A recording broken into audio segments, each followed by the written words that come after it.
up, Talkin fight fans? Thanks for tuning into today's episode of Knuckle Up, featuring myself, Mike Orr, and my man Cedric Ben, sporting that nice new haircut he's got going on. Loving it, looking good there, brother. We're touching on a gentleman by the name of Mark Chamberlain today. Profiled this man about a year ago. Yeah, man, I just want to let everybody know about his wonderful victory over the weekend, July the 2nd.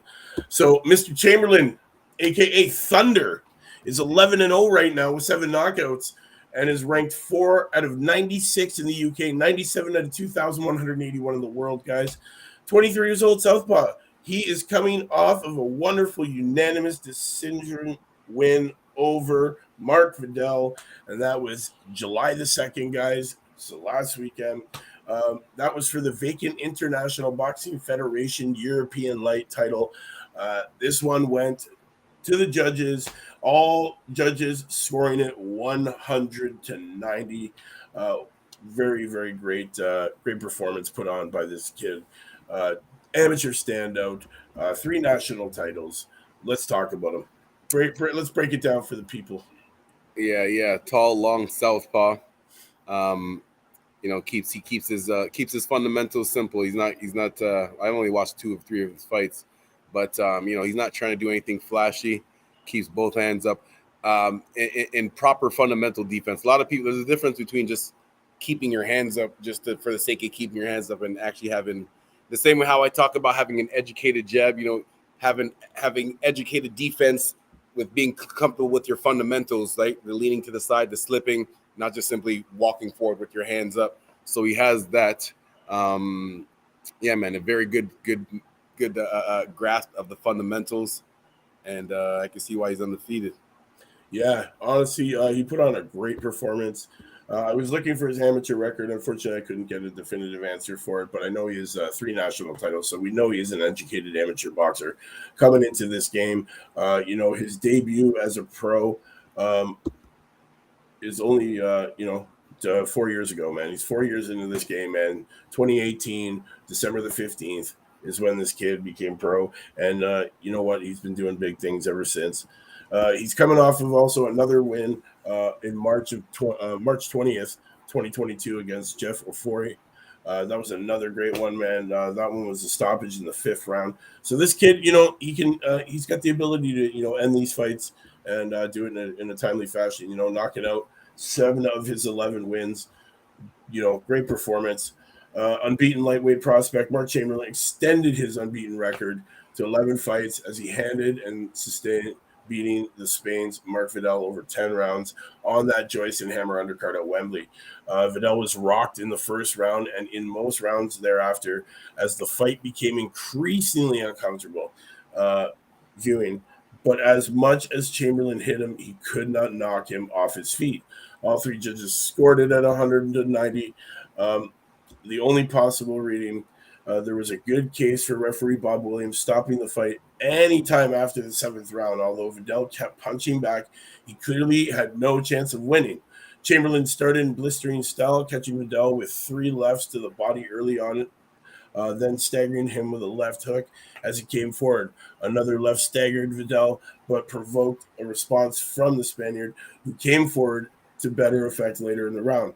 Vidal put a lot of effort into the 2nd round, but Chamberlain kept his boxing together and was timing him well, rocking his head back with his straight left.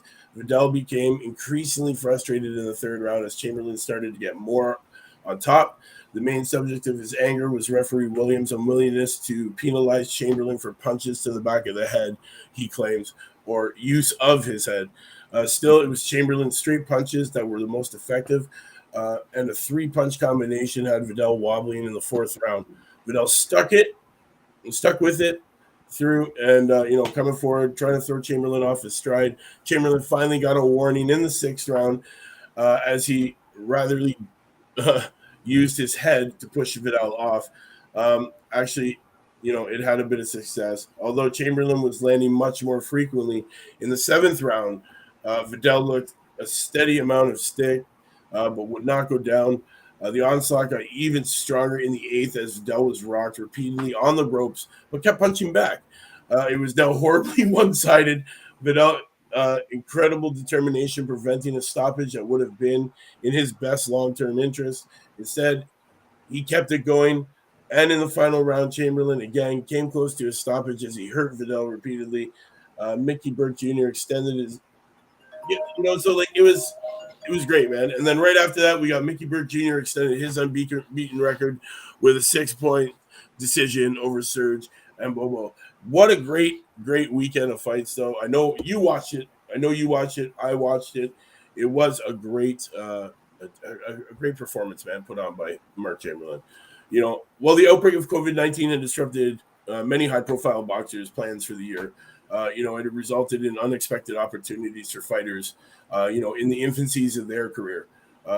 Each of the first 4 shows in England since boxing returned from its 4-month hiatus featured at least one fighter having their first live televised fight. And one fighter who seized his chance was Mark Chamberlain at 6-0 with 4 knockouts at that point.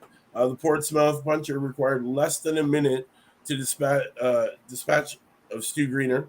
His opponent may not have been expected to win, but Greener was believed to be a small step up in class, having previously defeated the unbeaten Tyler Davies and Nathaniel Wilson, son of Chris Eubank Sr. So, anything you want to add? Anything you want to add to this? What weight class is this guy? This kid is in the light division. His last fight, he weighed in at 134 3/4. 734, so 135. So who's the champions? That's the serious weight class with all the dogs there. Yeah. Well, if we go into the rankings, okay, in the UK, this kid Mark Chamberlain sitting fourth, just under Gavin Gwynn, Ricky Burns, Maxie Hughes, and he's ahead of Craig Woodruff, Ryan Walsh, Corey Gibbs, Dylan Chima, and Luke Willis, and Ryan Charlton. So if you go to his world ranking, where he is sitting currently 97th, he's got some time to go. Like we got some high end names up in the top of that group. Definitely, we got Gervonta Davis, Devin Haney, Kambosos, Lomachenko, Lopez, Diaz. Well, he's still. I mean, he has 11 fights right now. 11 fights. So he still has. I mean, he's still probably another. I'd say probably another 2 years before he would be. His name would be mentioned up there with those guys as a challenger. But yeah, I mean, like I said, he sticks to the fundamentals and he does them very well. I just wish he had a little bit more head movement. Obviously, he's not getting hit. He's still undefeated and knocking most of these guys out. I'm just thinking for the future when he's facing the guys at the higher levels, maybe just add a little bit more variety to the defense. Yeah. And but I don't know if he still is. But with that being said, I think he'll still be a title holder. I mean, title shot at least. Yeah. He was training at TKO boxing gym under the tutelage of Wayne Batten. I don't know if he still is, but I'm pretty sure he is currently still in the gym with him. He needs a little bit of work. He's still young, still wet behind the ears as an amateur, or sorry, as a pro. He's gonna have a good transition. It's been 4 years, but let's put it this way, man. He's only 23 years old, right? The pandemic might have slowed down this kid's career, and it's okay. It's okay because he's still really young. So it didn't affect him as much as it might have affected some other people.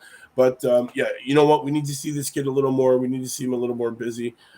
He has fought twice this year already, man. March and then again in last weekend. So I figure maybe we could see him in a couple more months. We'll get to see him at least 3 times this year. That's what I'm hoping to see. Well, now that he's wearing that IBF European light title, I think we will see him. Maybe he'll have a title defense before the year is up. Yeah. Well, does he have another fight scheduled yet? No, not scheduled as of yet, but he just fought last weekend on the 2nd, so we're talking, days. Oh, okay, that's right. And he picked up a title. Good for him. Congratulations, he picked up a title. And I'm hoping maybe we get to see him defend that title before the year is up. Guys, I will keep you updated with when Mr. Chamberlain, our man, Mark Thunder Chamberlain, will be fighting and defending that title and trying to improve to 12-0, man. Cedric, you want to say anything before we get out of here? Nah, man. Hope he sticks with the fundamentals. Just add a little bit of defense to that. Add a little bit of variety to that defense. And yeah, man, he should have a good career. Definitely. Well, thank you for tuning in, all you fight fans around the world, to Knuckle Up at 4 with yours truly, Mike Orr, and my man, Cedric Ben. You know what we do. We're doing it best. We are bringing you the young, hungry, undefeated, and undiscovered prospects from around the world daily for you guys to watch and enjoy and watch grow as we watch grow. And we're the only channel out here bringing it to you every day. Please like and share. Tell all your friends. You know what to do. Hit up talkinfight.com. Hit that subscribe. Get that membership. Get your chance for some exclusive content. And we'll see you tomorrow. Same time, same channel. Female Friday. Knuckle up.